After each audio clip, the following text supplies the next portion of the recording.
Bon, aujourd'hui, on va parler de la présentation des résultats et mise en perspective.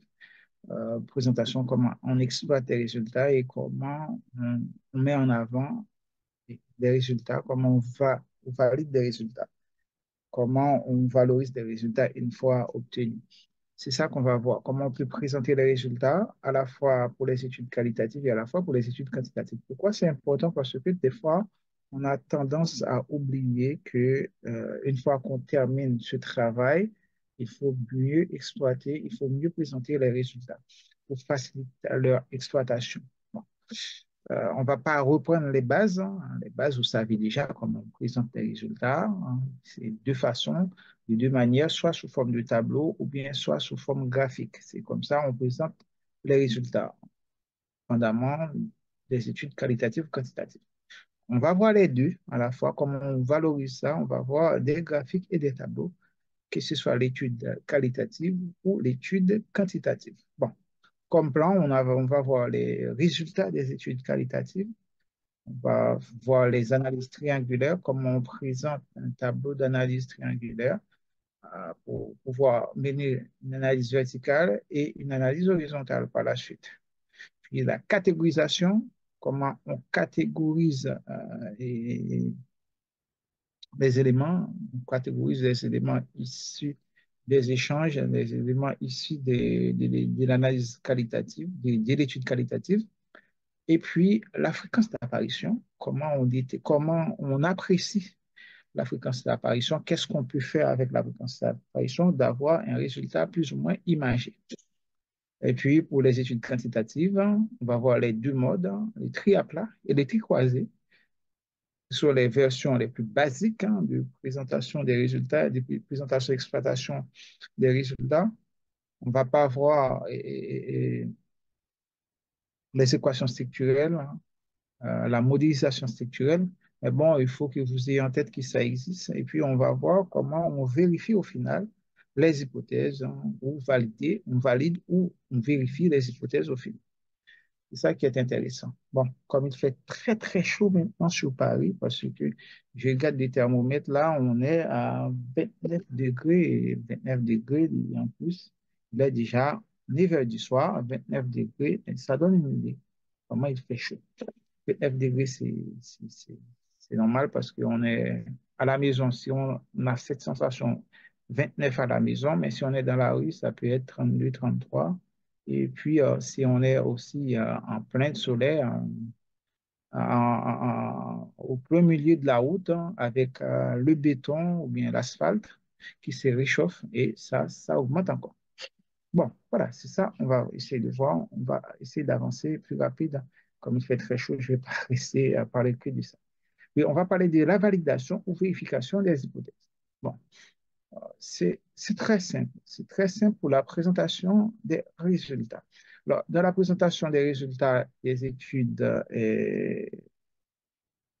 qualitatives, on va voir comment on peut présenter. Comme je vous ai dit, vous faites une analyse triangulaire. Vous présentez les résultats de l'étude qualitative euh, dans un tableau qu'on appelle tableau d'analyse triangulaire. Ça, c'est l'extrait d'une étude qu'une de mes étudiants avait réalisée cette année.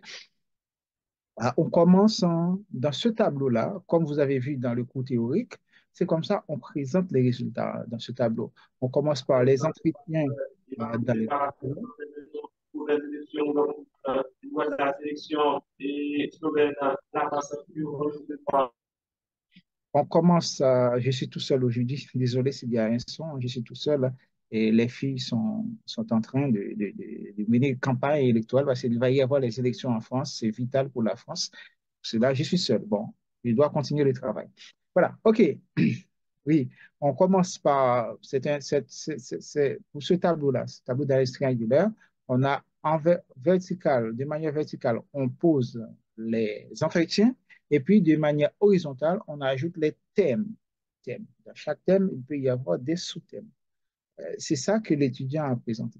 Quand on présente les résultats sous ce format-là, ça permet de comprendre l'étude d'une part et aussi de mieux exploiter les résultats. Voilà. Ça fait quand même un peu vieux jeu ou bien médiocre quand on voit un étudiant présente les résultats d'une étude qualitative avec l'étudiant commence par l'entretien 1, l'étudiant raconte des choses. Ça, ce n'est pas l'exploitation des résultats. Ce n'est pas une présentation des résultats. Pour présenter de manière scientifique, et si ça a été suggéré par Mose, il faut poser vos résultats dans un tableau et dans le tableau, vous aurez euh, pour oui, des lignes et des colonnes. Les lignes sont représentées par les thèmes et les colonnes sont représentées par des entretiens. Là, on voit entretien 1, 2, 3 jusqu'à N. Peut-être l'étudiant, si l'étudiant avait réalisé une quinzaine d'entretiens, essayer de présenter sur un tableau. Dans ce cas-là, on allait avoir trois tableaux, 3 fois 5, 15. Ça fait 15 entretiens. Et pareil, et l'étudiant aligne les thèmes. Un, deux, trois, quatre, autant de thèmes dans le guide d'entretien, c'est autant de thèmes qu'on cherche à mettre sur le tableau. Voilà. Alors, qu'est-ce que ça signifie? Ici, on a pour l'entretien 1, par rapport au thème 1, c'est comment le répondant a répondu, ou bien comment la personne qui a participé dans l'interview, la première personne qui a été interviewée, comment cette personne a répondu. Par exemple, sur le thème, sous-thème plutôt, l'image des marques d'une entreprise par rapport à ses concurrents, on voit que pour la première personne qui a répondu, la personne a dit la marque est plutôt jeune. Cette marque est jeune, dynamique. Cette marque, c'est des marques des autres. Image assez proche de la nature. Bon, en référence aux aspects visuels. Bon, là, pour la deuxième personne qui a répondu, la deuxième personne a dit l'image jeune et tendance. Trendy signifie tendance et puis packaging artistique et coloré. Bon, cette personne-là regarde l'emballage, vous dire l'emballage est coloré. Et pareil, on a un troisième entretien, c'est image premium orienté mixologie jeune. Bon, ce sont des thèmes techniques. Bref. Et puis l'entretien 4, image positive et premium. Bon, là, on a premium qui se répète. Ouais. Premium se répète, jeune se répète aussi plusieurs fois. Un, deux, trois, jeune, marque jeune. Et bonne direction artistique. Bon, cette personne-là, bon, on pourrait dire c'est une personne qui possède un certain niveau de paresse dans la réponse. On voit comment la personne a répondu. Si on regarde du haut vers le bas, vous allez voir ici, bonne direction artistique. Et ici, prix petit format à 25 centilitres attrayant. Bon, on va sentir que c'est une marque de boisson. Activité sociale et bouche à oreille. Mais là, on voit le premier entretien, la première personne qui a répondu, cette personne-là est très bavarde parce que la personne a répondu pas mal de choses intéressantes et c'est rempli. Alors, c'est ça. En gros, c'est comme ça vous présentez. Alors, les entretiens, chaque entretien vous permet de comprendre comment le répondant, oui, chaque répondant, a compris le fonctionnement de votre étude, a compris le fonctionnement. C'est-à-dire a compris chaque thème séparément, l'ensemble des thèmes. Au final, on va faire une synthèse. Et puis, si on va faire l'analyse, ça c'est l'analyse verticale, l'analyse verticale, on analyse l'ensemble, chaque entretien de manière séparée, on analyse. Et l'analyse horizontale, on analyse chaque thème en fonction des réponses de l'ensemble des répondants, bien, l'ensemble des participants à l'enquête qualitative. Voilà, c'est ça. C'est ça qu'on fait quand on présente les résultats pour les études qualitatives. Les études qualitatives, c'est toujours l'analyse triangulaire. Ça, c'est un exemple d'étude que je vous présente pour voir comment ça se présente. Bon, là, l'étudiant a fait une erreur. Bon, en ajoutant MM, ça signifie, bon, c'est le nom de la personne, son initiale MM. On a IC, c'est son initiale. Peut-être c'est Emile Carlo, je ne sais pas. Bien, on a CQ, peut-être Carole, Quintalet, je ne sais pas. LA, peut-être, je ne sais pas, c'était La Rose, ou bien, etc., etc. Bon, c'est comme ça parce que il faut garder l'anonymat de la personne qui participe dans votre enquête. Toujours garder l'anonymat. Il faut protéger ces sources. Ce sont des sources importantes. Il faut les protéger. Pour les protéger. Là, parce qu'on travaille pour des marques, des entreprises, on mène des études sur des entreprises, les personnes qui participent, il faut que les informations données ne seront pas portées préjudice à la personne. Alors, ça, c'est important. Vous faites, quand vous menez des études qualitatives, les enquêtes qualitatives ou les entretiens ou les interviews, quand vous allez retranscrire ou bien vous allez exploiter vos résultats, vous n'allez jamais ajouter le prénom ou bien le nom complet de la personne. Même le prénom, il faut ajouter toujours des initiales ou bien vous attribuer un code quelconque.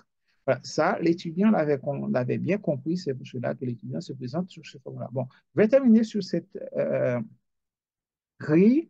Alors, si je reprends pour vous, on parle des résultats des études qualitatives. Pour présenter ces résultats, on présente les résultats dans une grille d'analyse triangulaire. Là, vous faites une analyse triangulaire. Pourquoi on dit triangulaire? Parce que vous commencez par une analyse horizontale.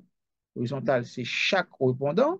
Et puis, vous enchaînez avec une analyse verticale. Une analyse verticale, vous commencez par verticale, vous terminez par horizontale.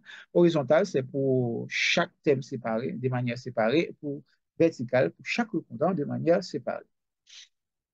Quand vous terminez, voilà, vous terminez de construire votre tableau. Pour ce tableau-là, vous n'allez pas faire du copier-coller ou bien ajouter des paragraphes du texte. Non, il faut faire une synthèse. Là, c'est une synthèse que l'étudiant avait faite. Il faut faire une synthèse, essayer de synthétiser les réponses de chaque répondant pour chaque thème de manière séparée. Vous faites des synthèses avec les mots techniques qui concernent votre métier, qui concernent votre domaine. Par exemple, si vous êtes dans le milieu médical, médical par exemple, vous travaillez sur la malnutrition, malnutrition, et on va parler de nutrition, obésité, poids, taille, sous-poids et malnutri, et puis alimentation, tout ça, ce sont des thèmes techniques qui concernent cette étude. Voilà. Si vous êtes vous travaillez sur un sujet comme échec scolaire, là, on va voir les moyennes, les notes, les matières, tout ça, ce sont des thèmes techniques qui concernent votre métier. Si vous êtes dans la gestion, on va parler de la rentabilité, on va parler de la performance, on va parler du prix, on va parler de coûts, ça, ce sont des thèmes techniques. Et c'est à partir de ces thèmes techniques, bon, ces thèmes techniques sont issus de la revue de littérature, vous fixez des thèmes techniques qui vous permettent de vous référer parmi les réponses que les gens donnent et permet de remplir ces cases-là. C'est toujours en matière de coûts, en matière de vos compétences de base. Voilà. Alors, c'est ça. Pour l'analyse triangulaire, qui est l'outil qu'on utilise, c'est un outil, il ne faut jamais oublier ça, c'est un outil qu'on utilise pour mener des analyses autour des études qualitatives. C'est pour analyser les résultats des études qualitatives. On fait cette grille d'analyse. Analyse verticale et analyse horizontale. En vertical, qui c'est les colonnes, vous ajoutez les entretiens ou les interviews. Et puis en horizontal, vous ajoutez les thèmes de votre guide d'entretien. Parce que vous utilisez un guide d'entretien pour aller collecter les informations dans une étude qualitative. Et après, vous utilisez une grille d'analyse triangulaire pour pouvoir exploiter les résultats ou bien présenter les résultats. Bon, une fois que vous terminez, vous allez faire une synthèse pour chaque thème de manière séparée et une synthèse pour chaque entretien de manière séparée. C'est ça qui permet d'aller plus loin. On commence par l'analyse verticale. L'analyse verticale ou synthèse verticale. Synthèse verticale, on commence par le premier entretien, le deuxième, troisième, quatrième, etc. Jusqu'au dernier entretien, on fait une synthèse. La synthèse, c'est fait à partir de ce tableau-là. Voilà, on fait, par exemple, ici, pour l'entretien numéro un, on fait une synthèse sur l'ensemble de ces thèmes-là pour ce monsieur-là. Pareil pour ce monsieur-là, pareil pour ce monsieur-là, on fait une synthèse. Voilà, c'est cette synthèse-là qui est repérée et ça monte. C'est à échelon évolutif. C'est comme ça on présente les résultats des analyses ou bien des études qualitatives. Alors là, on commence par l'analyse verticale. Vous ajoutez les synthèses verticales, l'ensemble des synthèses. Parce que l'analyse verticale vous permet explorer l'étude de manière globale. Et là, c'est important. Et puis après, vous faites la synthèse horizontale. Bon, ça, c'est un autre exemple de synthèse verticale. Déjà, c'est que l'étudiant l'avait bien fait. Là, par contre, ce qu'on n'avait pas ici, on n'avait pas des verbatim. Les verbatim, ce sont des citations des personnes qui ont participé à votre étude qualitative. Peut-être une phrase, une anecdote que la personne a racontée, même une blague aussi, il faut l'illustrer dans l'analyse verticale. Alors, c'est ça que cette étudiante l'avait fait, ça c'est un autre exemple. Voilà, c'est que bon, la personne a travaillé sur Digital Out of Home. C'est en quelque sorte les écrans qui projettent des publicités, des promotions dans la rue ou bien dans un espace commercial ou bien un espace public donné. Ça s'appelle DO, le tout, hein. L'étudiant avait dit, oui, pour l'entretien numéro 5, on dit pour ce pharmacien, peut-être c'est oui, quelque chose qui a été réalisé chez un pharmacien. Pour le pharmacien, et le doux permet d'améliorer l'expérience client. Voilà, c'est comme ça. C'est comme ça, vous pouvez dire pour ce répondant, et puis on dit l'échec scolaire est représenté par ces facteurs. Par le taux d'absentéisme, la cause de l'échec scolaire, c'est le taux d'absentéisme ou bien le manque de professeurs. Voilà, c'est ça. Ce sont ces exemples-là. OK, bon, ça c'est pour l'analyse verticale. On va voir pour l'analyse horizontale. Vous voyez, pour l'analyse horizontale, c'est pareil, vous basez sur la synthèse horizontale. Synthèse horizontale, on dit c'est sur l'ensemble, sur chaque thème de manière séparée. Sur chaque thème, pour chaque thème, comment l'ensemble des répondants ont contribué, ont compris ce thème en question. Pour chaque thème de manière séparée. C'est ça qu'on fait pour l'analyse horizontale. Alors là encore, on voit un autre exemple pour l'analyse horizontale. Et cet étudiant-là était encore plus malin, là. Au lieu d'ajouter les initiales, au lieu d'ajouter entretien, et la personne a utilisé ITW. ITW signifie interview. Interview numéro 2. Voilà. Alors, vous voyez, là, c'était sur la perception par rapport à l'immersion personnalisée. Là encore, on voit l'étudiant commence à dire pour ce deuxième thème, à notre hypothèse 2, voilà, c'est l'hypothèse.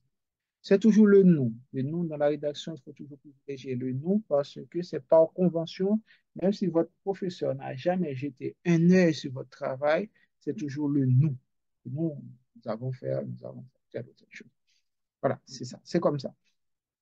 Là, on dit que, déjà, on fait la discussion. C'est déjà le début de la discussion des résultats. Vous faites l'analyse horizontale et dans l'analyse horizontale, vous voyez, vous pouvez de temps en temps rappeler des interviewés. Vous rappelez des interviewés, des personnes qui ont participé dans votre étude. Ça, vous les rappelez de temps en temps. Et cette étudiante-là l'a bien fait parce que, comment il a fait? Il a procédé, il a ajouté les items. Les items, vous voyez, qui sont en italique et en même temps entre guillemets. Ce sont des items, ce sont des verbatims plutôt, pas des items, ce sont des verbatims. Les verbatims, c'est ce que les gens ont dit, ce que la personne a dit. Par exemple, pour la personne, en créant ainsi environnement propre à lui. Ça signifie, c'est l'interviewé numéro un. Bon, ici, il a fait référence à l'interview numéro 8, numéro 9. Ah, bon, ça, c'est comme ça. On fait cette analyse horizontale. Bon, parler comme ça, vous avez un exemple, vous pouvez vous inspirer. Je vous enverrai les documents à partir de demain. Maintenant, une fois que vous terminez ce premier travail, vous commencez par voilà, les étapes de l'analyse. On avait vu tout à l'heure, les étapes, c'est analyse triangulaire et puis catégorisation et fréquence d'apparition. On va dans la catégorisation.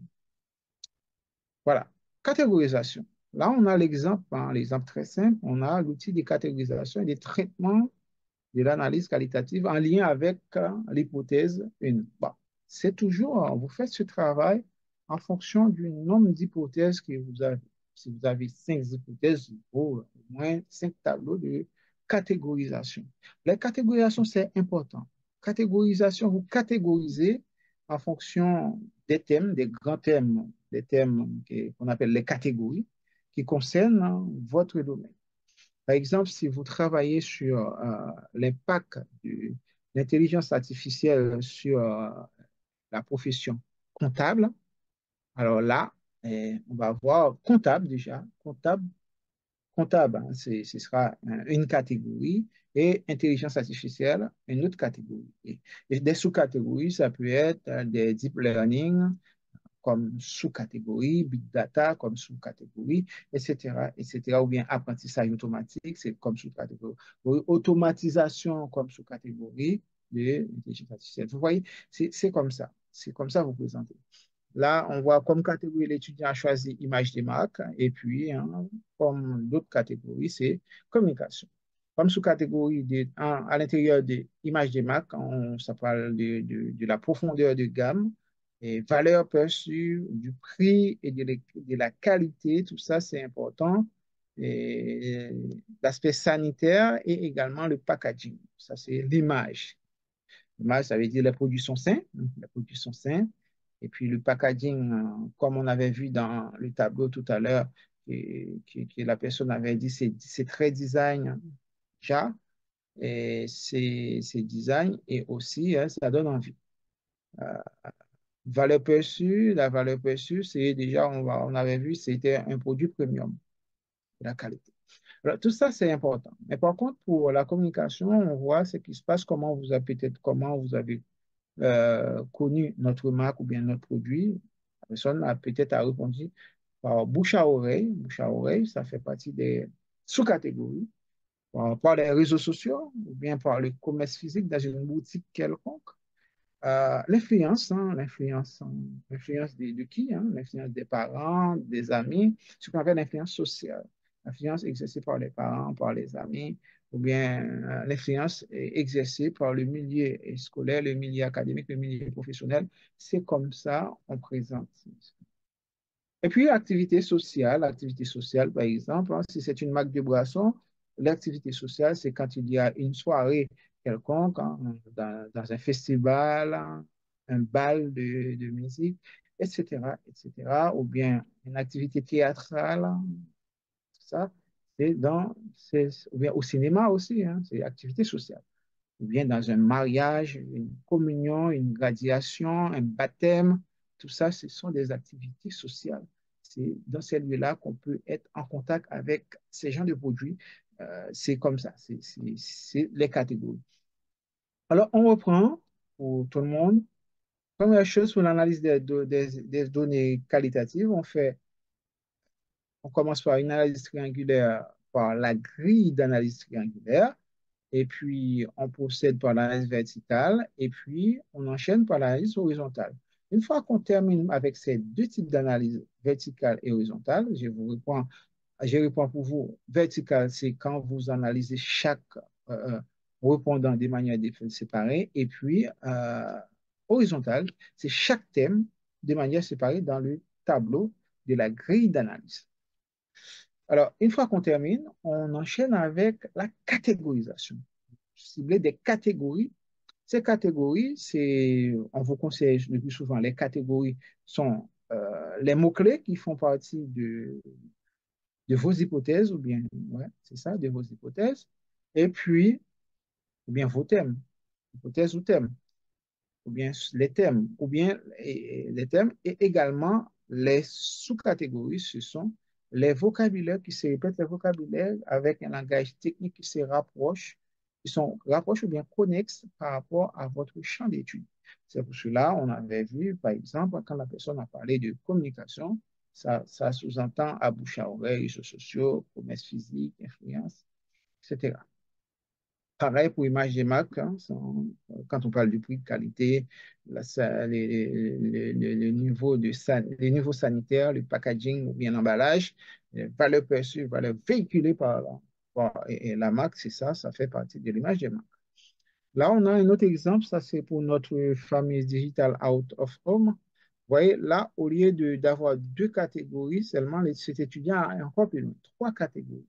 Catégorie, bon, cet étudiant est plutôt cash, pour dire. catégorie de l'hypothèse 1. Bon, ce n'est pas catégorie de l'hypothèse 1, le mieux c'est de dire catégorie qui découle de l'hypothèse 1. Ça a plus de sens.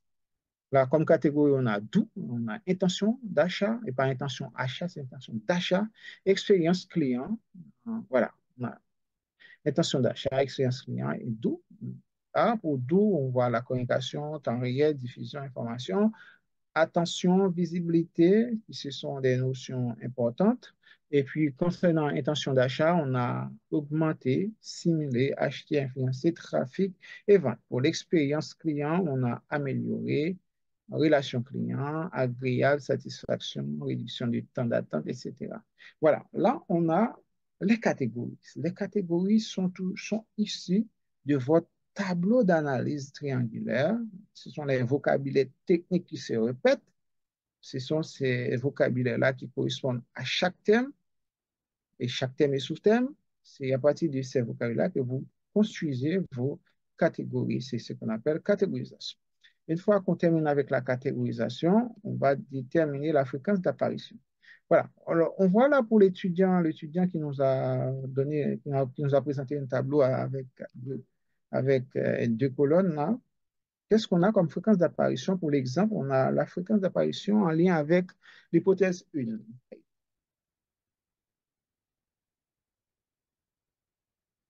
Vous voyez? Là, on a le nombre de fois. Nombre de fois, on voit sur une échelle de 0 allant de 0 jusqu'à 30. Bon, là, si on est à 25 ici, peut-être ici, on est à environ 27 ou 28. Le nombre de fois, ce mot marque a été cité pour l'ensemble des entretiens. C'est ça. Ça permet de déterminer la fréquence d'apparition. La fréquence d'apparition, bon, pour mieux exploiter la fréquence d'apparition, vous utilisez la fréquence d'apparition, c'est pour valider ou pour vérifier ou non vos hypothèses. C'est pour cela qu'on détermine toujours la fréquence d'apparition. Vous utilisez la fréquence d'apparition pour vérifier, pour valider, confirmer les hypothèses, parce que c'est important. Bon, là, c'est une étude qualitative, on va dire, pour vérifier les hypothèses. C'est pour cela qu'on utilise la fréquence d'apparition. Et l'autre conseil, comment vous appréciez, essayez de prendre, d'analyser en fonction des extrêmes déjà, les extrêmes. Par exemple, ici, on a tendance, ici, et ici, on a marque. Après avoir commenté en fonction des extrêmes, ce que vous allez faire pour vous positionner, et c'est prendre les trois fréquences les plus élevées, et vous pouvez prendre une quatrième, cinquième, si le degré de liberté n'est pas trop important. Alors, là encore, si on prend les trois premiers, on va s'arrêter ici. On dit par rapport à l'hypothèse 1, hein, comme fréquence d'apparition, on a marque, qualité et notoriété. Mais quand on voit ici ce point-là, c'est ici qu'on commence à avoir une croissance. On prend jeune. En quelque sorte, qu'est-ce que ça signifie? Bon, c'est un mémoire qui a été réalisé dans un cadre d'une étude en marketing. Et puis, on pourrait dire par rapport à cette étude, déjà, il faut jouer sur un public jeune, il faut cibler plus des jeunes. Euh, il faut travailler beaucoup plus sur la notoriété de l'entreprise pour faire connaître en plus l'entreprise, c'est ça, pour développer sa notoriété. Et aussi travailler et garder la qualité, parce que la qualité, c'est important. Et sans oublier, travailler sur l'image des marques, parce que la marque est très, très importante. Donc, ça, c'est pareil, vous faites ça en fonction de vos domaines, de vos métiers ou vos expertises, et puis ça marche très bien. D'accord? Bon, on va voir un autre exemple. Là, encore, c'est plus intéressant sur cet étudiant. On a fréquence d'apparition des mots associés à l'hypothèse 3. Ah, c'est très, très intéressant. Voilà, comme fréquence d'apparition, on a expérience. Bon, c'est une échelle de 0 à 12. L'autre, c'était 0 à 30. Là, ce n'est pas top, mais bon, quand même, c'est important de mentionner. Comme fréquence, on a expérience comme des mots qui apparaissent beaucoup plus. Je pense expérience, c'est plus que 11 ans, 11,5. Et puis, gain de temps, c'est plus que 8 ans. autonome, hein, c'est plus que 8. Et bon, là, on a presque une fonction exponentielle, pas exponentielle. On a, ouais, ouais, on a, j'oublie les thèmes. Bon, on verra après. On a cette fonction-là, il faut commencer, on ne peut pas choisir, il faut choisir les trois premiers ici. Voilà, choisir les trois premiers.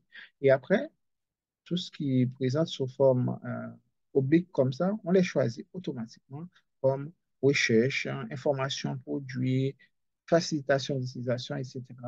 On a environ 6 mots qui se répètent beaucoup plus. Alors, ça, c'est important. Et si, voilà, il faut prendre entre la moyenne au niveau le plus haut. La moyenne se situe aux alentours de 5. C'est ici, comme ça. On commence par simple. On commence par simple, voilà, et puis on commence par simple, soit on commence par simple ou bien on commence par utilité. Voilà, c'est comme ça. Vous faites ça, c'est très bien. Vous faites ça, vous avez le nombre de mots, le nombre de fois le mot se répète, vous notez, si c'est 10, 20, et après, vous prenez l'ensemble des mots cités et vous faites un graphique, hein. Un graphique, vous utilisez, c'était simple, hein, de réaliser. Pour faire ce graphique, vous utilisez Excel. Avec Excel, c'est simple, vous avez votre graphique. Et puis, bon, ça permet au moins d'apporter un sentiment de quantitatif ou bien un petit côté quantitatif dans votre étude et puis on comprend. Parce que les mots utilisés, validés dans la fréquence d'apparition, ce sont ces mots-là que vous avez utilisés pour commenter vos résultats et pour valider ou pas vos hypothèses. Alors, maintenant, une fois qu'on termine, on peut passer à l'étape finale, qui c'est validation des hypothèses. Bon, on ne va pas essayer de faire ça, mais on va faire encore mieux. Maintenant, passons aux résultats des études quantitatives. Ça, je pense que c'est quantitatif. Tout à l'heure, c'était qualitatif. Voilà, ça, c'est qualitatif. Maintenant, c'est quantitatif. Résultat quantitatif, hein, vous vous rappelez, comme on a dit, on avait dit pour l'étude quantitative, il faut faire le tri à plat et le tri croisé. Le tri à plat permet d'explorer votre base de données, de comprendre comment fonctionne votre base de données. Bon, là, on a commencé ici pour vous montrer comment ça se présente. On a l'effectif total d'ensemble des personnes qui participent dans votre étude. Voilà. Et puis, vous avez les hommes et les femmes, les résultats en fonction du genre. On a les hommes et les femmes, et puis on a autres. Les autres, ça peut être, c'est très sensible les autres, dépendamment de la culture ou du pays. Quand on voit autres, on a des hommes et des femmes. Les autres, ce sont des personnes qui se définissent ni hommes ni femmes. Voilà, ça c'est la tendance dans les pays occidentaux. C'est que ce sont des personnes qui ne sont pas considérées ni hommes ni femmes. Voilà, il faut respecter ça. Et d'ailleurs, c'est une étude qui a été réalisée sur les jeunes de moins de 25 ans. Quand on voit au moins, bon, il y a 5 personnes. Et là, on va dire, est-ce que ce sont des personnes transgenres ou bien des personnes qui font partie, qu'on appelle les wokismes, hein, des personnes qui ne se considèrent ni hommes ni femmes. Voilà. Ça, c'est important de toujours ajouter, laisser autre. Autre ou bien, je ne préfère pas me prononcer. Toujours dans les questionnaires, il faut penser à ça. C'est très sensible dans les pays occidentaux, hein, cette histoire du genre, le problème du genre, ça c'est important, il faut tenir compte de ça.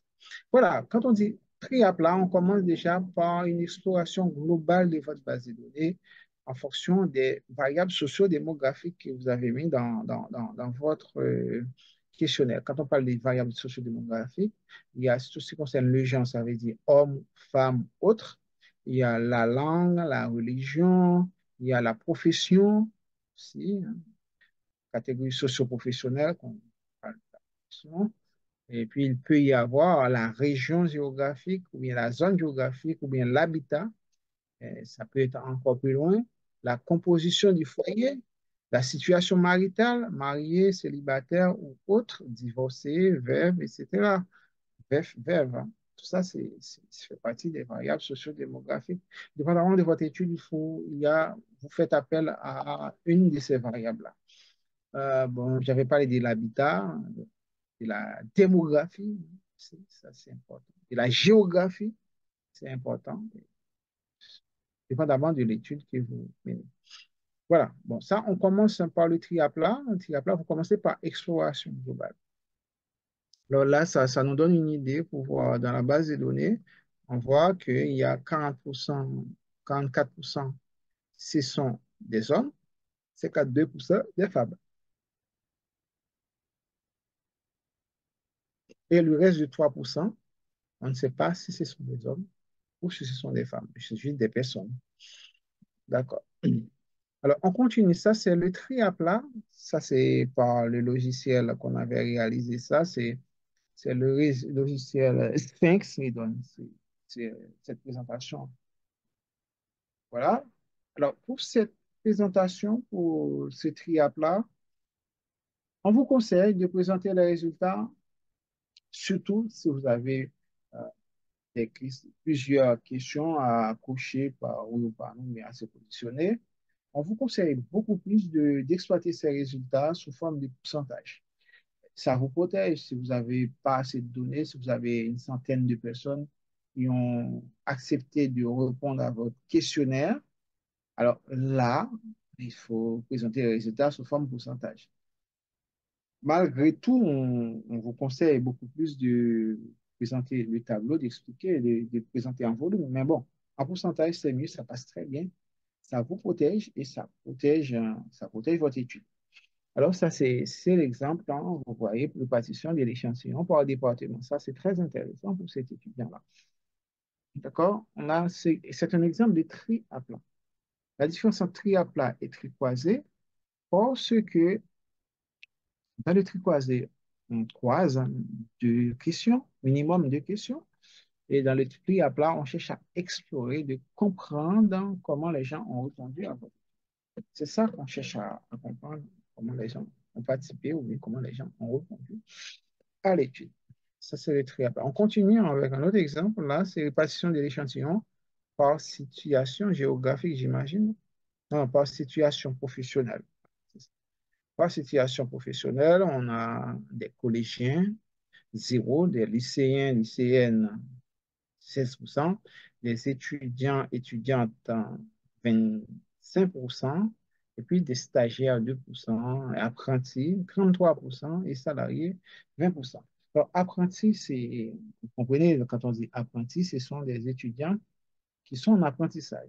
Ces étudiants-là, ils peuvent passer une semaine en classe et une semaine sur le terrain ou une semaine dans leurs travaux, ou bien leur boulot, leur emploi. C'est comme ça. Ce sont des étudiants qui sont en contrat de professionnalisation, qui font des études. Parfois, c'est une semaine en entreprise, une semaine à l'école, ou bien ces étudiants forts 2 semaines en entreprise, 3 jours à l'école, ou bien pas 2 jours en entreprise, 3 jours à l'école, ou bien 3 jours à l'école, et 3 jours en entreprise, 2 jours à l'école. Voilà. C'est comme ça, et puis l'État intervient. Ça, c'est comme ça. Vous savez déjà, je vous rappelle.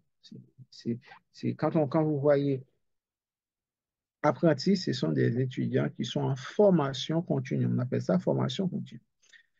Les indépendants qui représentent 1%, ça c'est important, les personnes sans activité représentent 2%, et autres, des personnes qui ne veulent pas s'exprimer, qui cliquent seulement sur autres. D'accord, ça vous donne une idée. Donc voilà, en gros c'est ça. Vous, ex- vous explorez votre base de données à partir des graphiques simples, et après vous posez, et après vous interprétez. Vous ne rentrez pas dans la discussion, vous interprétez. Pour les interprétations, c'est toujours les extrêmes. On choisit toujours les extrêmes. Par exemple, on dit indépendant qui est sous-représenté, 1%. Puis on a les apprentis qui sont surreprésentés à 33%. Et derrière, vite, on a des étudiants et puis encore des lycéens. Voilà, ça c'est l'exemple. C'est l'exemple typique qu'on utilise, hein, comment pour présenter les résultats d'études quantitatives. Ça, c'est le tri à peu. Maintenant, passons au tri croisé.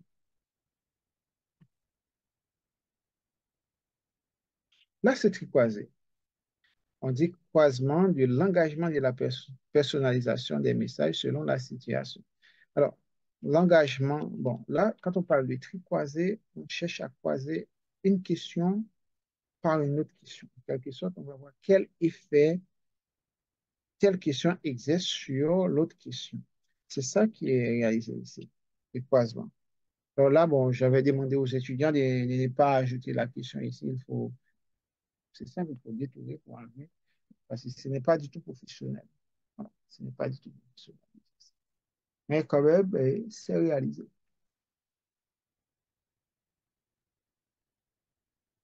Alors là, ce qui est l'étude, bon, ça c'est une échelle de Likert. Bon, généralement, pour les échelles de Likert, on ne demande pas de faire des croisements sur ces échelles-là. On peut les analyser à partir d'un logiciel sophistiqué qui permet au moins de voir, de déterminer les coefficients causaux, les coefficients de causalité qui permettent d'aller plus loin. Ce sont généralement, ces échelles permettent de mesurer ou bien de valider les hypothèses. Voilà. On a cet exemple-là. Et ce qui est intéressant avec le logiciel, tout est calculé. Il suffit que vous formulez tout au départ et tout est calculé au final. Qu'est-ce qu'on a? On a la relation P-value est significative parce que la relation est significative parce que P-value égale à 0,00 quelque chose. En quelque sorte, c'est inférieur, c'est valeur de P est inférieure, P-value est inférieure à 0,05. C'est ça. C'est ça qui donne le niveau de significativité. Pourquoi c'est significatif? Ça signifie que, en quelque sorte, que votre base de données est fiable à un minimum de 95%. À 95%, votre base de données est fiable. Bien, votre enquête est valide. À 95%. C'est ça. C'est ça, ça signifie. Et le risque d'erreur égal à 5%. Vous avez 5% de chance de tomber sur des personnes malhonnêtes qui ont mal répondu à votre question. C'est comme ça. C'est comme ça. Et puis, on a tous les degrés de liberté, c'est 21. Et puis, les tests d'équité qui nous donnent 30,05. 35,0. Voilà, alors c'est ça. Mais ce qui nous intéresse, c'est de faire les croisements, de voir quel impact telle variable ou bien telle question exerce sur telle question. Et puis, ce qui nous intéresse, c'est de voir si cette relation est significative. D'accord, si cette relation est significative. Bon, là, je ne me rappelle plus ce que cet étudiant avait fait. Euh, Comment on vérifie ça? On vérifie, on va regarder l'ensemble des questions qui ont été posées pour la question 1 et l'ensemble des questions qui ont été suggérées pour la question de quand le croisement fait entre la première et la deuxième, si c'est significatif, là, on peut dire qu'il y a une relation entre positif et significatif, positive et significative entre telle question sur telle question. Ce travail-là, il faut le faire. Il faut le faire. Personne ne va le faire pour vous, mais il faut que vous ayez quand même des compétences. Et tri à plat, on commence par tri à plat, après on fait tri croisé. Mais quand on voit les étudiants qu'on demande de faire des tri croisés, parfois ils croisent tout et n'importe quoi. Mais non, ça ne marche pas comme ça. C'est de voir que quel impact telle variable exerce sur telle variable. Et vous faites ça dès la conception, dès la construction du questionnaire. On ajoute ces genres de questions. On ajoute ces genres de questions.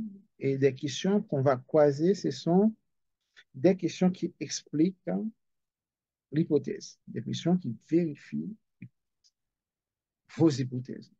C'est ça. C'est ça. D'accord? Si on dit que l'absentéisme a un effet négatif sur les échecs scolaires, il faut que je trouve une échelle pour l'absentéisme. L'absentéisme, ça signifie quoi? Échec scolaire, ça signifie quoi? Vous voyez? Alors, c'est ça, il faut, s'il n'y avait pas de question dans votre questionnaire sur l'échec scolaire, même sur l'absentéisme, au résultat final, on ne peut pas ajouter des recommandations à partir de ce qu'on avait trouvé. On ne peut pas ajouter des recommandations à partir des résultats et en plus, vous n'avez pas de questions sur l'impact du chèque euh, de l'absentéisme sur les échecs scolaires. Voilà. OK, bon, on avance. Vous voyez ce modèle. Et c'est très bien. On a un autre exemple là, c'est pareil, hein. Et on voit que c'est significatif, on peut évaluer significatif parce que c'est inférieur ou égal à 0,0. Et on a les tests d'équité qui donnent 63 et degré de liberté égal à 3. Bon, ce qui nous intéresse, c'est le niveau de significativité. C'est ça qui nous intéresse.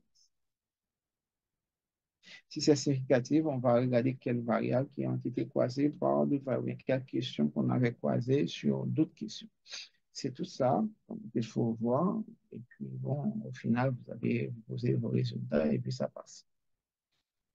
Validation des hypothèses. Quand on parle de la validation des hypothèses, validation ou vérification des hypothèses. Vérification, c'est pour les études qualitatives et validation, c'est pour les études quantitatives. Qu'est-ce que vous voyez là? Ça, c'est sur l'étude qualitative. C'est juste, vous avez le niveau de vérification dit vérifier.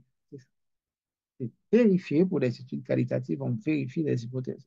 Parce que c'est vrai, on va dire telle hypothèse est vérifiée, telle hypothèse est vérifiée en fonction des arguments qu'on avait rapportés et également en fonction des résultats trouvés. Ça, c'est comme ça. Présenter ces résultats. Vous présentez le niveau de vérification. Si vous ne faites pas ça, ce n'est pas au professeur, bien aux membres du jury de fouiller dans votre document pour trouver où ça se trouve, où vous avez vérifié vos hypothèses. C'est pour cela, il faut à la fin vous dites c'est vérifié ou pas. D'accord? OK. Alors, ah ouais, je sais pas pour les études quantitatives. Pour les études, oui, ça c'est pour les études quantitatives. Tout à l'heure, c'était qualitatif. Maintenant, pour quantitative, c'est la même chose, mais par contre, au lieu de dire vérification, on dit validation. Ça, il faut jamais oublier. Validation ou bien confirmation aussi. Confirmation ou validation. On voit pour les résultats, on dit c'est confirmé. Confirmé. Parce que c'était des études quantitatives. Je reprends pour vous. Pour les études qualitatives, c'est on vérifie les hypothèses. Pour les études quantitatives, on confirme les hypothèses. D'accord? Si ce n'était pas confirmé, on va dire non confirmé ou à discuter.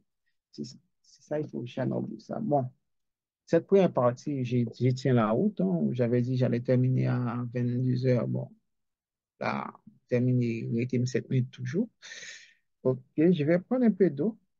Et je reviens, on va voir des exemples comment on a terminé l'exploitation et puis on peut encore aller plus loin. Bon, ce qu'on va pas voir, c'est les recommandations, mais la semaine prochaine, on va terminer la semaine prochaine, comme ça, on va voir les recommandations à partir de la semaine prochaine. Je vais prendre un peu d'eau et puis je reviens dans 1 à 2 minutes. En même temps, je mets la présentation pour vous, ce qu'on devrait voir. Hop, voilà. Avant que je parle de la soutenance, mais bon, ça c'est important qu'on parle de cet aspect-là. D'accord? Si vous avez des questions, n'hésitez pas à écrire. Je vais juste couper pour boire un peu d'eau.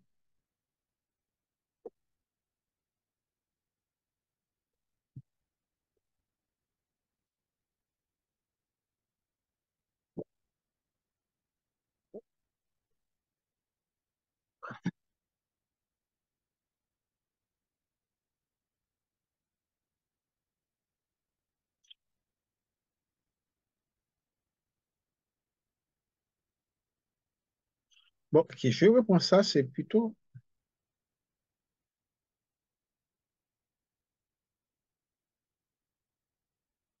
Alors, ça, c'est. Alors, là, normalement, c'est pour les recommandations. Une fois qu'on termine ce travail, bon, ça, c'est la même fiche de présentation que j'utilise pour d'autres étudiants en master, d'autres formations. Ça, c'est des conseils qu'on donne. On dit qu'il faut ajouter des contributions dans le mémoire. Soit on dit des contributions, parfois on dit des recommandations, parfois on dit des préconisations. C'est la même chose. Contribution, recommandation, recommandation ou bien contribution, recommandation, ou préconisation, parfois, c'est la même chose dans un sens. Mais ça ne veut pas dire la même chose vraiment. Par exemple, quand on dit contribution, c'est qu'est-ce que vous avez pu apporter dans cette étude. Là, on va parler de contribution académique. Contribution académique, là, dans votre mémoire, quand vous terminez, bon, vous faites vos analyses, vous allez vérifier vos hypothèses ou bien valider confirmer vos hypothèses. Là, il faut aller plus loin. Il faut ajouter des contributions académiques. Sur le plan académique, on vous apporter, vous préciser quel vide ce mémoire permet de contribuer, quel vide de littérature que ce mémoire permet de combler. On dit que ce n'est pas obligatoire, mais c'est important. Il faut mentionner pourquoi. Parfois, excusez-moi, parfois quand les étudiants rédigent leur mémoire, excusez-moi, il faut que je boive toujours parce que ça me gâte.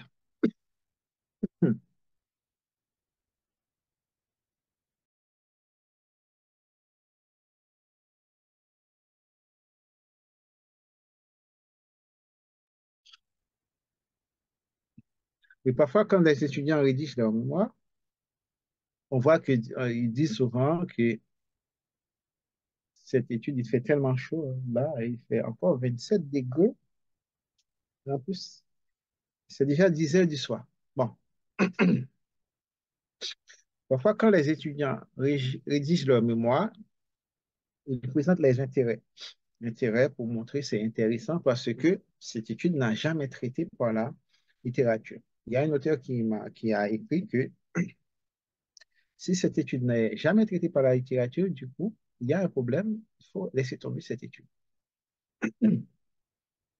On peut dire quel aspect n'est pas encore traité par la littérature. C'est ça que vous aimeriez faire. Vous aimeriez traiter cet aspect-là. Et du coup, les résultats que vous trouvez à partir des études de terrain, ces résultats vont être considérés de nature exploratoire pour d'autres études encore. Du coup, ça apporte une contribution à la littérature. C'est comme ça permet de combler le vide en termes de littérature. D'accord? C'est ça.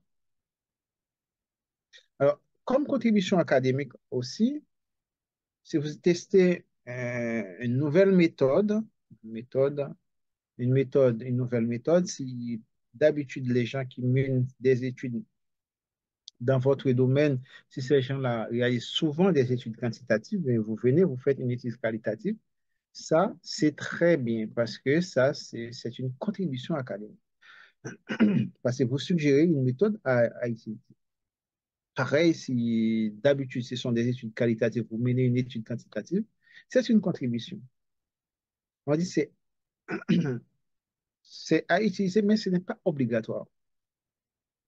C'est vrai, tout mémoire, tout travail de recherche hein, présente des limites.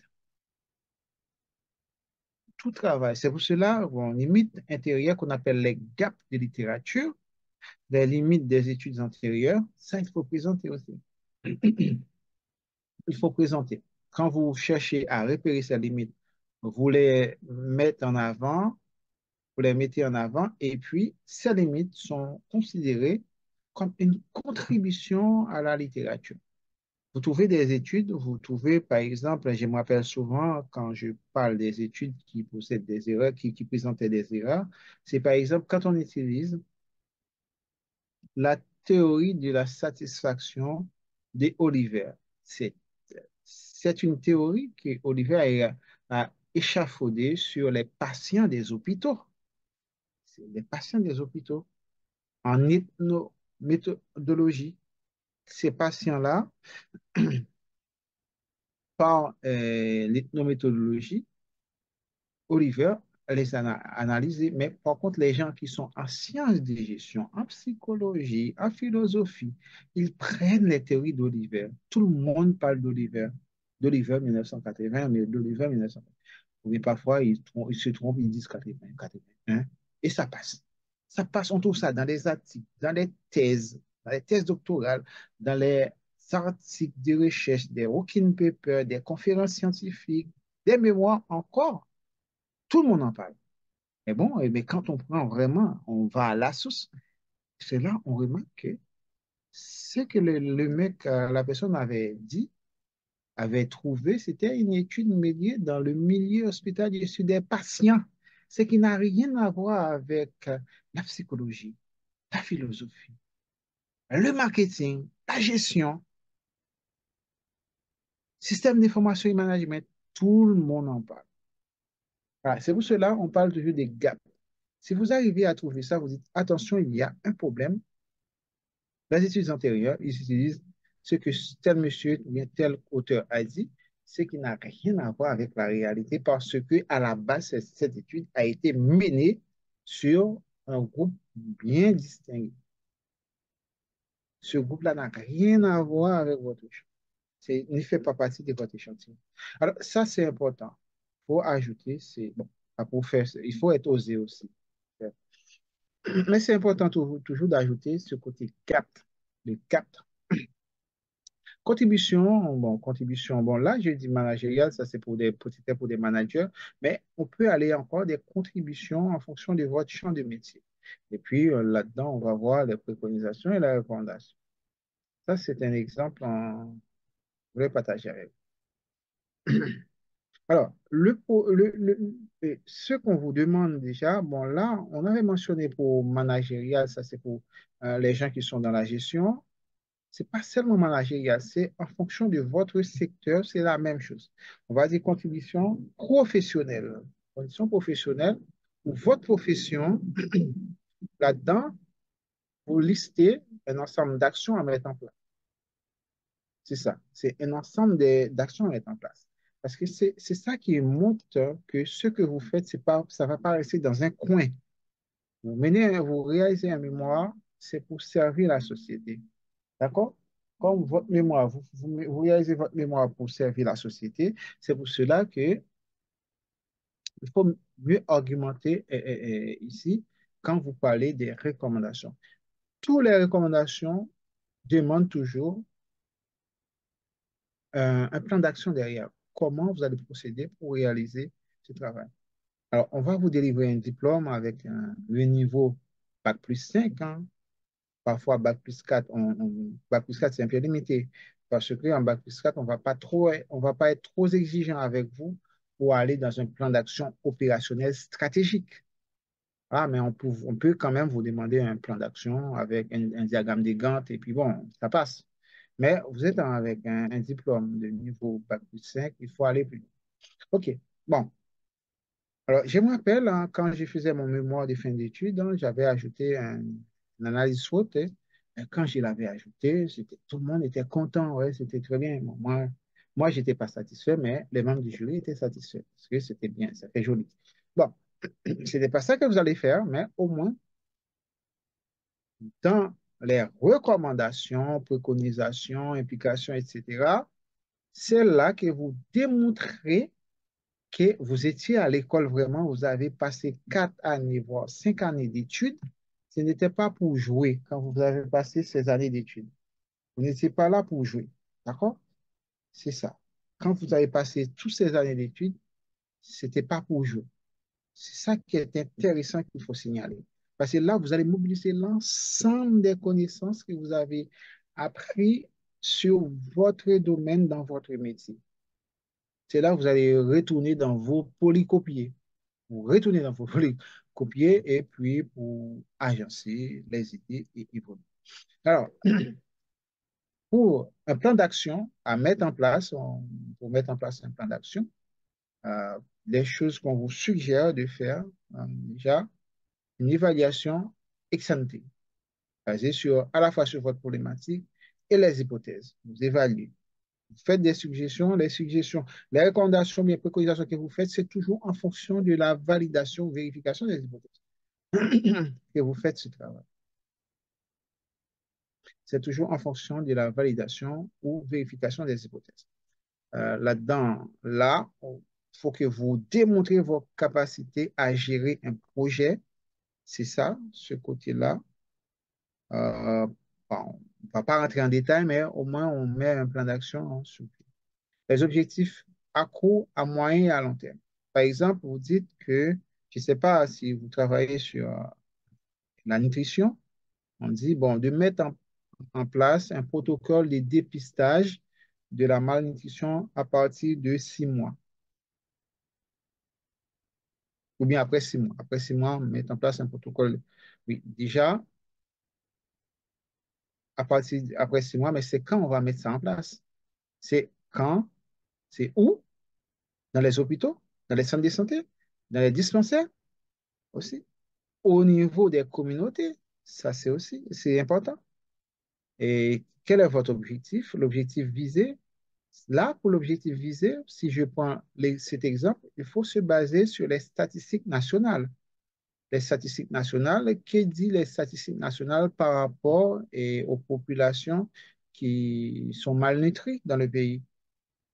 Si les statistiques disent il y a bon, 5% des enfants sont malnutris, bien sûr. Parfois, ils exagèrent, surtout l'UNICEF, ils disent souvent 50%. Parfois, c'est un peu, c'est extraordinaire. Bref, si c'est 50%, on va dire, bon, l'objectif à court terme, c'est de réduire le taux de prévalence, hein, peut-être, hein, ou bien, bon, ça n'est pas arrivé, peut-être à court terme, c'est de dépister un certain nombre d'enfants malnutris, un certain nombre, fixer un objectif. Et à moyen terme, c'est comment on les prend en charge. Et puis à long terme, comment supprimer ou bien réduire de manière drastique le taux d'enfants malnutris. Voilà, c'est comme ça. Vous réfléchissez, vous projetez. C'est à court, moyen et long terme. Alors, les cibles, hein, bon, là, j'avais parlé des enfants malnutris, si je prends l'exemple. Les cibles seront euh, les parents. Les parents sont en première ligne de mire. Et puis après les parents, on va cibler également les enseignants, les enseignants, les maîtresses, les maîtres, parce que ce sont eux qui sont en contact avec les gamins qui sont à l'école. Voilà, ils sont en contact déjà. Et puis après les parents, les enseignants, là, les responsables d'hôpitaux, les responsables des dispensaires, les responsables et les responsables des dispensaires, les responsables des cliniques, etc., des centres de santé. Et ça, c'est une autre catégorie. Et également, les prestataires de soins, les médecins, les infirmières, les auxiliaires, les collaborateurs volontaires ou bien qu'on appelle les agents communautaires. Vous voyez, c'est comme ça. Il faut voir qui votre site. Et impact et résultats attendus. Résultats attendus, là, vous avez des indicateurs de performance, fixez, vous dites le taux, le niveau par rapport à la santé, l'amélioration de la santé, comme résultat attendu, l'amélioration de la santé des enfants, et puis réduction totale de la malnutrition, etc., etc. Ça peut être également des maladies sous-jacentes, quand même. Vous pouvez aller plus loin. Les moyens, il faut suggérer des moyens pour y arriver. Il faut qu'il y ait des ressources humaines. Déjà, il faut recruter des gens. Il faut qu'il y ait les matériels techniques pour prendre les tours de bois et puis les matériels pour prendre la taille, le poids, etc. C'est ça. Moyens immatériels, les logiciels qu'on va mobiliser pour entrer ces données, voilà, les ordinateurs, etc., etc. Tout ça, c'est important. Il faut tenir compte de ça. Euh, il faut penser à un calendrier chronologique. C'est quand on devrait commencer.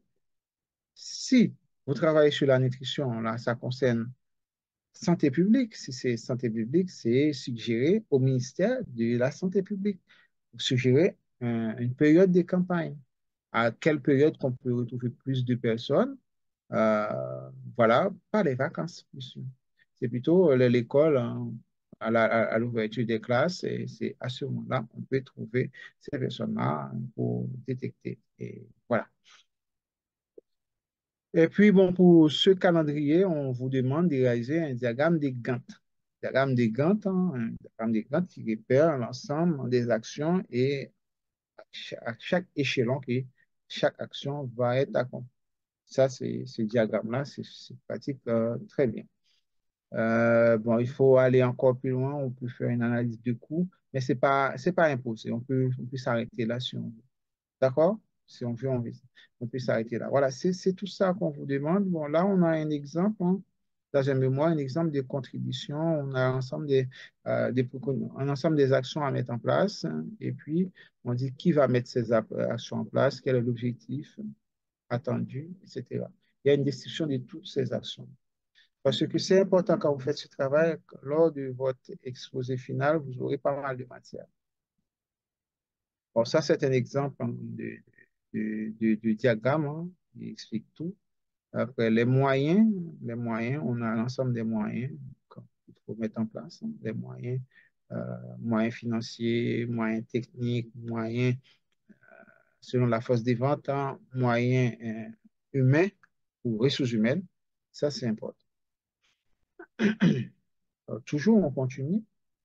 Et bon, pour chaque action, mais l'objectif poursuivi, quel moyen et le délai, hein, le délai à court, à moyen terme, on avait parlé, et puis les indicateurs de performance.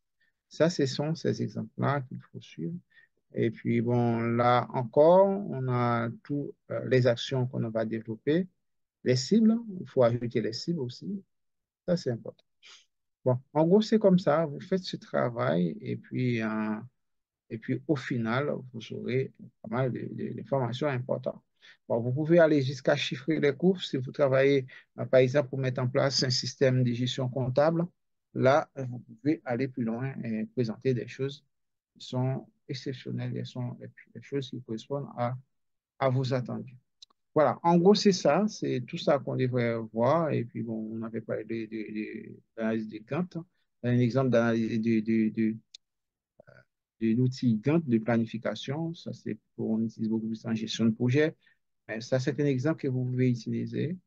Et quand vous faites ce travail, à la fin de votre mémoire, vous êtes prêt à affronter la société, à prendre des postes à responsabilité parce que ce travail, hein, c'est la dernière partie du mémoire. Le mémoire, c'est pas juste un simple document, on rédige, après on met ça de côté. C'est à la fin, il y a des recommandations et ces recommandations, il faut que ces recommandations soient basées sur des actions. Pour chaque recommandation faite, il faut qu'il y ait un ensemble d'actions à mettre en place. C'est ça. C'est toujours dans votre secteur, vous imaginez. Bon, je crois qu'il y a une étudiante qui travaille sur, sur, ouais, c'était la consommation d'alcool chez les jeunes. Là encore, quelle d'action qu'il faut enclencher? Quel plan d'action? Vous avez des suggestions. Suggestions, là, quand on parle de consommation d'alcool chez les jeunes, là, on fait partie on s'intéresse au domaine domaine public, santé publique en quelque sorte, ce sont les enfants. Domaine, quel impact ça sur la santé? Du coup, ce sont des actions à mettre en place par le ministère de la Santé, également le ministère de l'Intérieur. L'Intérieur, c'est la santé des enfants, le ministère de la Santé intérieure, le ministère des Affaires sociales aussi. C'est ça qui devrait travailler en commun accord. Il faut faire des recommandations. Et des recommandations, il y a un ensemble d'actions à mettre en place et combien ça va coûter. En gros, c'est tout ça qui sont importants pour conclure sur votre travail, sur votre mémoire. Bon, je crois que on va s'arrêter là. Je vais prendre du temps pour répondre à vos questions parce que nous sommes à la fin, comme je vous ai promis, comment ça se passe. Après, bon, pour la présentation finale de votre travail, peut-être si on a le temps, on pourrait voir ça. Mais la semaine prochaine, on va faire un résumé sur tout ce qu'on avait vu ensemble. On va faire un résumé, on va mettre tout à plat. Bon, pendant 2 heures, on va passer rapidement. On va faire un résumé et puis ça nous permet de bien terminer. Normalement, c'était aujourd'hui, théoriquement, c'était le dernier cours, mais comme j'avais raté 2 semaines avec le problème familial, bon, il faut qu'on termine la semaine prochaine, on termine en bien. Voilà, ok. Avez-vous des questions? Si vous avez des questions, on peut prendre, comme là, je respecte normalement Émilie n'est pas là. Émilie m'avait dit, il ne faut pas passer plus qu'1h30. Bon, je peux prendre dans 15 minutes pour répondre à vos questions. Et puis, comme ça, on peut avancer. Si vous avez des questions toujours sur ce qu'on avait déjà vu, sur la validation des hypothèses ou même sur l'exploitation des résultats, ça, on pourrait échanger ensemble. D'accord? Voilà. Professeur, j'étais en retard. Ah, non. Donc, vous avez déjà présenté les résultats sur les études qualitatives? Ah oui, oui, oui, on avait présenté. Attends. Et je ne sais pas, mais je vais quand même poser ma question. Est-ce que dans votre présentation, vous avez présenté de les outils qu'on peut utiliser dans l'analyse des données? Parce que vous avez promis de nous apporter, de nous donner quelques explications. D'accord, c'est ça qu'on avait fait. On a présenté, bon, c'est ça l'outil. C'était l'analyse triangulaire. Il faut, et après avoir retranscrit vos résultats, et vous faites un tableau. Un tableau. Dans le tableau, vous ajoutez les grands thèmes sont les grands thèmes qui représentent les colonnes, pas les colonnes, les lignes de votre Les lignes. tableau, et puis les entretiens qui représentent les colonnes. Vous voyez, c'est ça. Bon, vous aurez ce modèle-là, je vous enverrai dès demain. Euh, voilà, c'est comme ça. Mais il y a Et des softwares que vous avez parlé dans les cours précédents, c'est comme quoi? InVivo. Ah oui, ça c'était le logiciel, ça coûte de l'argent. Il y a pas des outils gratuits. Il y a des outils gratuits comme bon, les Espagnols parlent des mots Tropes, Tropes qu'on peut utiliser pour faire des analyses. Et après, il existe aussi RoadArt qu'on peut utiliser. RoadArt vous donne des nuages de mots, mais on vous conseille souvent d'utiliser Tropes ou Tropes et nuage de mots, c'est après avoir réalisé ce tableau-là, ce tableau, cette grille d'analyse triangulaire. Et puis, bon, pareil pour NVivo. NVivo, c'est après avoir utilisé, réalisé plutôt cette grille, on utilise NVivo pour faire la catégorisation. La- NVivo permet de catégoriser les éléments. Mais là, on avait fait ça à la main. C'est simple, c'est rapide. C'est rapide parce que vous n'allez pas repérer, vous n'allez pas ajouter les textes ou bien les paragraphes de texte dans ces cases-là. Parce que ce sont justement les verbatims que vous allez ajouter avec des thèmes techniques. Vous faites une réduction également. Vous faites une synthèse également. C'est ça que l'étudiant a fait ici. Voilà. Par exemple, pour l'entretien numéro 1, avec le premier thème, hein, le premier thème avec du sous-thème, comment le répondant a répondu. Voilà, c'est ça. Pour lui, tout ce qui concerne l'image des marques hein, par rapport à la concurrence, c'est la marque est la plus jeune, hein, dynamique, hein, c'est des marques des autres, etc. En fait, c'est une synthèse. C'est une synthèse qui, bon, c'était pas l'étudiant exceptionnel, mais bon, ça, c'était très bien présent. C'est dans ce sens-là. Alors, pareil, on ajoute toujours, on ajoute tout ensemble, vous faites un grand tableau.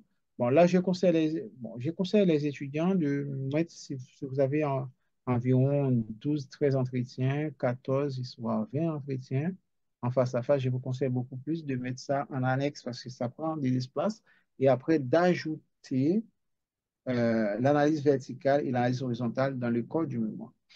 Parce que faire des tableaux très grands comme ça prend pas mal d'espace.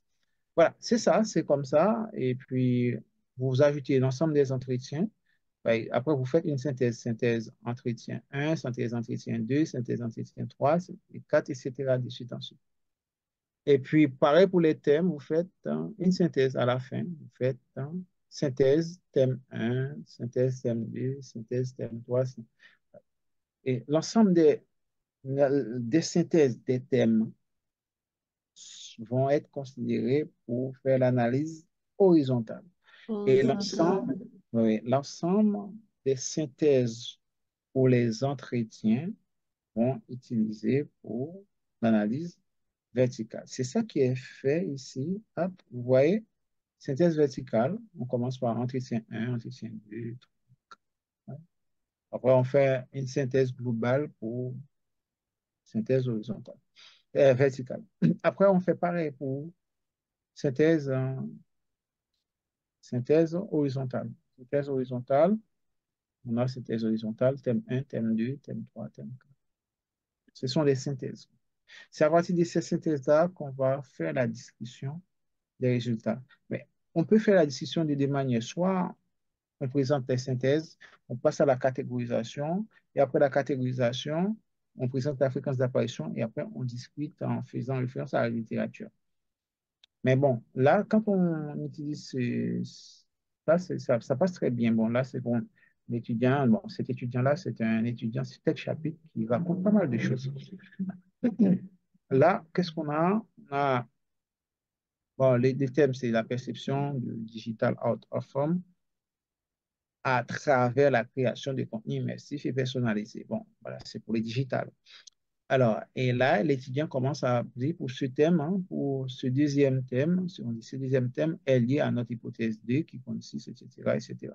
Bon, ça, c'est ça encore, bon, c'est un étudiant assidu, c'est pour cela, on voit, chaque thème correspond dans son étude qualitative, chaque thème correspond à une hypothèse. C'est ça. C'est ça qui lui a Mais, donné. professeur, juste avant, j'aimerais clarifier quelque chose. En ce qui a trait avec les termes, on va les retrouver en effectuant les analyses ou bien on a déjà on a déjà préparé des termes spécifiques même avant l'analyse.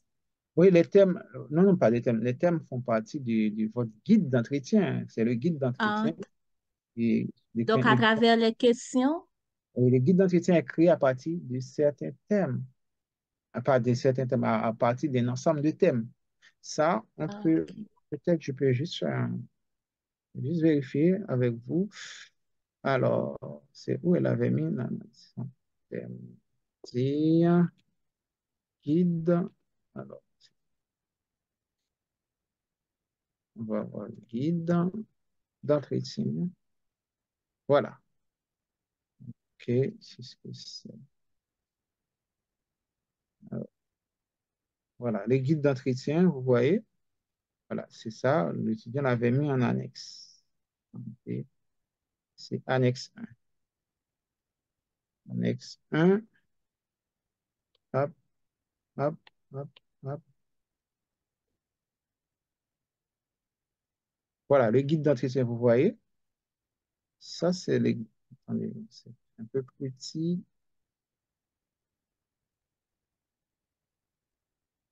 Mhm. Voilà. Vous voyez le guide d'entretien. Le guide d'entretien, on a thème 1, thème 2, thème 3. Voilà. Il y avait trois thèmes. Thème, c'est ça. donc les thèmes découlent en fonction des objectifs visés pour le travail. Oui, oui, oui, c'est ça, c'est ça. C'est des thèmes, c'est en fonction des objectifs et finalement en fonction des hypothèses. C'est ce que cet étudiant avait fait. Voilà. Là, on a, et l'étudiant nous a mis, hein, par exemple, hein, analyse en fonction fait l'analyse horizontale en fonction du thème hein, 2 qui découle. Pour le thème 2, ça découle de l'hypothèse 2. Voilà, on voit que c'est conseillé de ne pas citer le nom des répondants, c'est plutôt d'ajouter des initiaux ou bien ajouter interview 1, interview 2, interview 3, etc. On voit l'étudiant a, a, a mis entre guillemets des, des verbatims. Ce sont des verbatims. Ce que, ben, ces verbatims-là, davantage l'attention, c'est l'interviewé numéro 6 qu'il avait dit. Ça pareil, pareil pour environnement propre à lui, c'est l'interviewé numéro 1 qu'il avait dit, interviewé 8, etc. C'est comme ça qu'on fait cette analyse-là, c'est la discussion, c'est cette discussion qu'on procède à partir toujours on commence à partir de la grille qu'on avait parlé ici. La grille, et après, on commence. Parce que la grille, c'est une synthèse pour montrer qu'on a une certaine culture, On respecte les codes de présentation. Voilà, c'est ça. Une fois qu'on termine cette analyse horizontale, on passe à la catégorisation, je vous ai parlé. Je vous ai parlé, bon, c'était un peu compliqué, mais vous voyez comment ça se passe. Pour l'étudiant, on avait vu tout à l'heure, c'était son premier thème, il y avait image des marques, il y avait communication. Il y a quelqu'un qui a levé la main tout à l'heure, je vais vous passer la parole. Je vais juste terminer avec ça. Vous faites les catégorisations et aussi des sous-catégories. Les sous-catégories, ce sont des mots clés qui se répètent pendant les entretiens. Vous avez vos sous-catégories. Par exemple, pour l'image des marques, quels sont les mots qui se répètent? Qu'est-ce que ça représente pour les répondants, l'ensemble des répondants? Alors,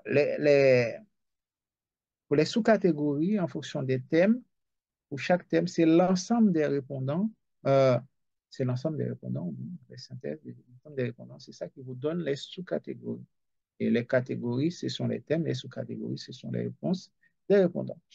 Alors, c'est comme ça, on a les sous-catégories. Et à partir de ces sous-catégories, l'ensemble des sous-catégories, on va voir la fréquence d'apparition.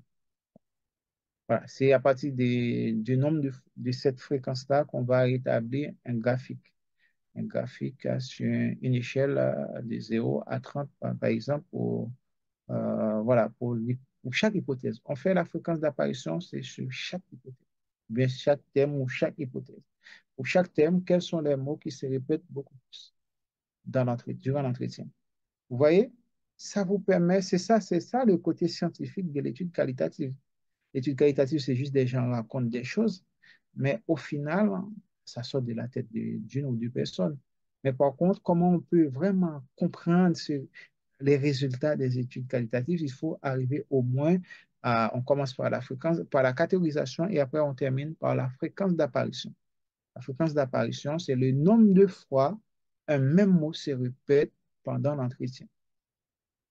C'est aussi simple que ça. On fait ça pour chaque hypothèse. Pour chaque hypothèse, ou bien pour chaque thème, combien de fois un même mot se répète.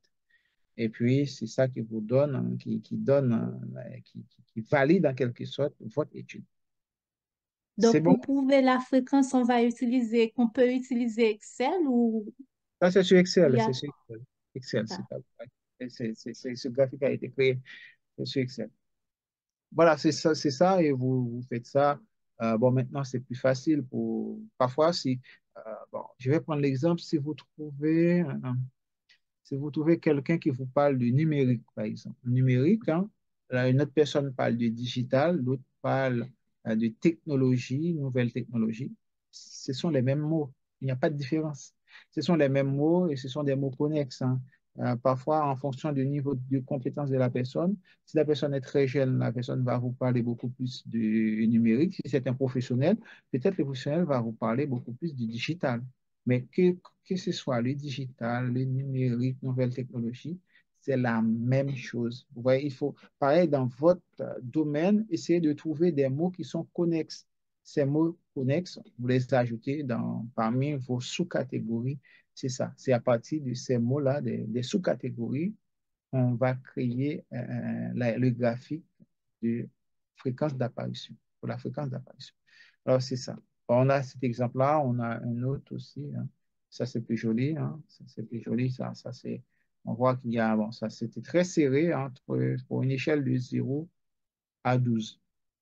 Bon, apparemment, dans cette étude-là, et là, on peut dire qu'on arrive à un niveau de saturation. Parce que le niveau de saturation, c'est quand un mot dépasse largement la moyenne. Là, c'est deux fois plus son suivant, son challenger. C'est deux fois plus. Son challenger est à 10, lui, il est déjà à 27, je crois, 27, 28. Là, c'est pour ce mot-là, on a une fréquence. On arrive au niveau de saturation. On peut dire, par exemple, pour les saturations, on dit les trois premiers, on choisit les trois premiers. Là, on a marque, qualité, notoriété, mais le gène, c'est plus proche aussi. On prend les quatre pour la fréquence d'apparition parce que ces quatre-là se répètent. Pareil, ici, encore, c'est un peu plus compliqué parce que la moyenne, si on est on va dire à 11, la moyenne, c'est 5,5. On est au niveau de simple. simple, voilà. À partir de simple à expérience. De simple à expérience, c'est là qu'on peut atteindre un niveau de saturation. Voilà, ça c'est important de toujours mettre en avant les fréquences d'apparition. C'est ça que qu'on ne voit pas dans les études qualitatives. Les gens pensent études qualitatives, on a interviewé des gens, après on va interpréter à notre manière. Mais non, ça ne se passe pas comme ça. Il faut commencer déjà par faire une grille d'analyse verticale, horizontale, et après vous discutez. Et puis après la discussion, vous faites la catégorisation. Après la catégorisation, pour la catégorisation, c'est les mots qui se répètent comme ça pour avoir les sous-catégories. Et pour les catégories, ça va être soit les thèmes ou bien les hypothèses que vous travaillez avec les hypothèses, soit les hypothèses ou les thèmes.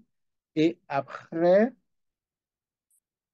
vous déterminez la fréquence d'apparition. Le nombre de fois, le même mot se répète pour chaque thème ou bien pour chaque hypothèse. Voilà, c'est comme ça. Vous n'allez pas inventer des mots, c'est juste les mots que les répondants ont partagé, ont répondu, hein, en répondant ou ils ont partagé avec vous dans la discussion. Ce sont ces mots-là qui vont être considérés. Et quand vous trouvez des mots qui sont proches, hein, là, ça permet de clarifier ou bien d'affiner. Par exemple, quelqu'un qui va parler de fromage, après la personne parle de mozzarella. Mozzarella, c'est fromage aussi. Mais la personne parle de brie ou de comté, là, c'est la même chose. Ou bien quelqu'un qui va parler de lait concentré et l'autre a dit lettre, ben, c'est la même chose. Lait concentré, lait, et c'est la même chose. Quelqu'un qui va parler on va voir comme d'autres exemples, on peut citer quelqu'un qui va parler des pâtes, des spaghettis, et bien des macaronis. Ça, c'est la même chose. Au final, on parle du même, d'une même chose. C'est ça. C'est ça. C'est dépendamment de votre domaine et trouver les mots qui se ressemblent comme ça, on les assemble pour trouver vraiment la fréquence d'apparition. Voilà, ça va. Alors là, bon, c'est mieux d'avoir des graphiques au lieu d'avoir des nuages de mots. Là, vous pouvez prendre l'ensemble de vous pouvez faire des nuages de mots aussi. Avec les nuages de mots, vous allez voir que la taille ou bien le diamètre des mots, par exemple, pour expérience, ça va être plus grand. Plus grand. Et puis, pour gain de temps, après expérience et gain de temps, après gain de temps, autonome, etc. Voilà. C'est comme ça. C'est très joli, mais statistiquement plus représentatif à partir de la fréquence d'apparition. C'est bon pour vous? Vous avez compris ce qu'on avait fait tout à l'heure, ce qu'on avait Oui, parlé? merci beaucoup pour la récapitulation. Ouais, ok, d'accord. Vous procédez comme ça et puis voilà. Et je crois qu'il y avait une autre question. C'était C'était Jacques. Jacques Eder qui avait levé la main. Oui, je vais poser la question. J'avais baissé la main vu que je vous salue et M. Lagossière ainsi que les autres camarades. Et j'ai une question sur les verbatims. Je suis d'Haïti et parfois on recommande, lorsqu'on fait un entretien, d'utiliser la langue dans laquelle le répondant se sent plus à l'aise, de façon à avoir beaucoup plus de données. Comme par exemple en Haïti, les gens sont Ah plus ouais. à l'aise pour s'exprimer en créole. Et puis après, on va traduire ce que la personne a dit pour avoir, comment dire, encore plus, je dirais. Dans ce cas-là, professeur, si on fait ainsi, est-ce que c'est bon pour... Après, on va avoir, on va devoir prendre les verbatims pour les insérer dans les tableaux. Est-ce que ça ne pose pas de problème, surtout lorsqu'on sait qu'on va compter la fréquence d'apparition des mots? Est-ce que ça ne constitue pas un problème? Pas un problème, mais il faut justifier ça dès le départ. Avant de commencer votre analyse, il faut justifier que ça a été traduit en français. Il faut justifier. Mais par contre, pour les tableaux, mais par contre, quand vous allez faire l'analyse verticale et horizontale, là, quand vous allez faire référence à des verbatims, vous ajoutez déjà les verbatims en créole, après vous mettez entre parenthèses la traduction. Ouais, Ok. c'est ça qui amène la portée scientifique de votre analyse. Comme ça, vous n'allez pas, on va pas dire déformer, vous n'allez pas chercher. C'est comme si vous respectez ce que la personne a dit. C'est pour cela il faut toujours mettre entre guillemets ce que la personne a dit dans sa langue maternelle. Donc vous faites une traduction derrière, hein. Vous vous protégez et vous protégez la personne. Vous ne Ah, cherchez ok. pas à dire ce que la personne n'a pas dit. Ça, c'est important.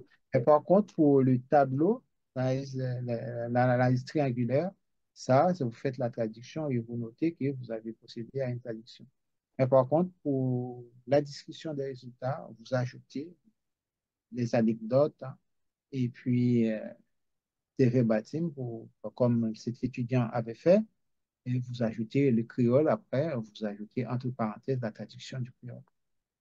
Mais est-ce possible aussi d'ajouter et la transcription faite en créole en annexe du travail? C'est aussi possible de faire ça? Donc, si on a été transcrit et en créole, donc les interviews en créole, est-ce qu'on peut les ajouter? Parce que ça va être assez volumineux aussi. Oui, oui, oui, c'est vrai, c'est vrai, ça va être trop lourd. Mais c'est la transcription, c'est la traduction qu'il faut mettre. Et puis, quand vous mettez la traduction, si vous trouvez des Les verbatims extrêmes. célèbres, des Ok. verbatims qui sont importants, et vous ajoutez toujours entre guillemets et après, entre parenthèses, la traduction. Comme Ah, ça permet de ne pas dénaturer le discours de la personne. Si la personne raconte et raconter et profite de votre présence pour énoncer un proverbe, par exemple. ouais, ouais, ouais. Ça a tout son sens, ça. Voilà. Mhm. Vous voyez, c'est tout ça, c'est important. Bien, vous racontez une histoire, déjà, vous donnez des exemples. Les Ouais. exemples, on ne peut pas faire les traductions comme ça. On peut pas faire Oui, les oui. traductions. C'est ça, il faut garder le côté. Parce que c'est pour cela qu'on vous a dit que quand vous faites les traductions, les pauses, il faut ajouter les pauses. Ajouter les pauses, les tics, les langages, il faut les ajouter, euh, les temps morts, et puis, les- et puis si la personne ne se sent pas à l'aise, la personne vous dit d'arrêter et continuer après. Il faut tout noter Oui. parce que ça change aussi d'une personne à l'autre. Ça aussi, Ouais. ça. Merci beaucoup.